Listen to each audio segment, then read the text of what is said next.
Well, in this part of this passage from St. Paul's letter to the Galatians, we are treated to one of Paul's, probably in Scripture, in terms of Paul's argumentation, one of the most brilliant moves that Paul makes in any of his letters.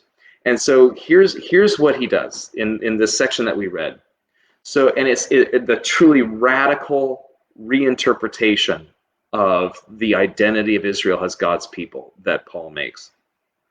So first of all, remember that he's been arguing about how there aren't two churches, there are not two Jesus peoples, there's only one Jesus people. There's not Jew and Gentile churches, there's one church of Jesus Messiah, one body, one new humanity in him. And so through his close reading of the story of Abraham, right, who he's talked about in last night's reading about how Abraham believed, he trusted, and it was reckoned to him as righteousness, or reckoned to him as covenant faithfulness. That is, trusting is all that Abraham had to do to be faithful to God, right? And that's going to be a linchpin of Paul's point. So then Paul reads carefully about the story of Abraham. He reads so carefully. So he says, aha, now look at this. The promise that God makes to Abraham, and by the way, all the Jews would consider themselves to be Abraham's seed. That is a part of Abraham's biological family. That the ethnicity of Israel is what they thought was what Abraham was all about. But Paul says, hey, look, it says, and your seed, not and your seeds shall inherit the promise, your seed. That is, he uses this close reading of this one word is singular versus plural.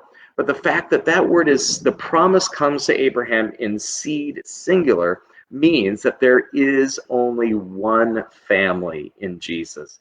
Abraham has one family. He only has one set of descendants. And so therefore, it's not an ethnic descendants, that it's not an ethnicity that defines Abraham's descendants. It's Abraham's descendants are all those who trust in God's power to redeem and save. That's what defines Abraham's family, not a biological. And so this is a radical reinterpretation of the promise.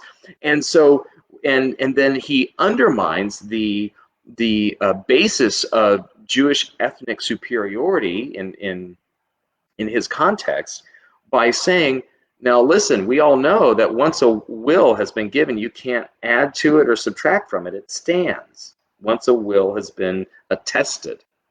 And so the law comes 430 years later after the promise is made. Therefore, what defines the people of God is not the law that comes later. It's the promise. It's the idea that Abraham is the true father of God's people, not Moses, and not the generation of Moses, and not what Moses did. It's not the deeds of Moses and the law that was promulgated through him as a mediator. It was the promise given to Abraham and Abraham's trust in it. That's what defines it. That's the most important thing. So it's such a beautiful, just beautiful move and reinterpretation of the story of Israel. And that's what our basis of the Christian hope is.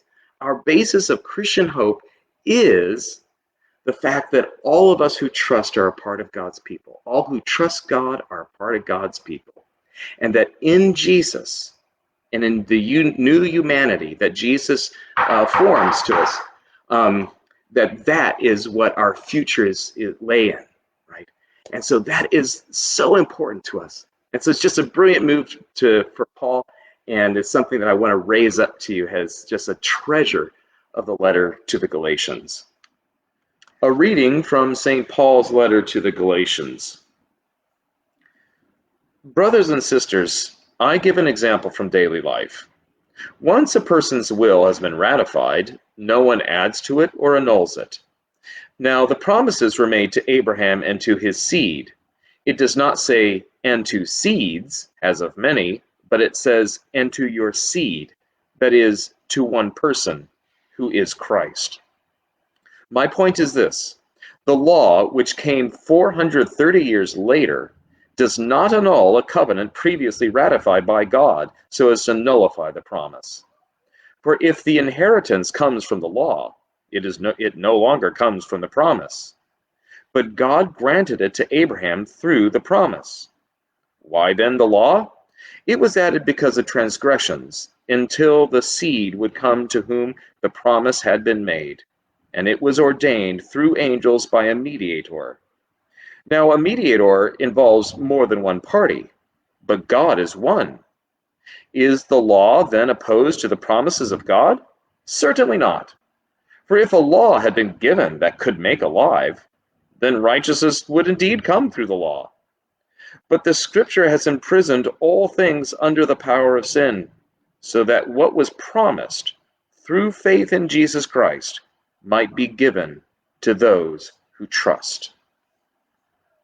The word of the Lord. Thanks be to God.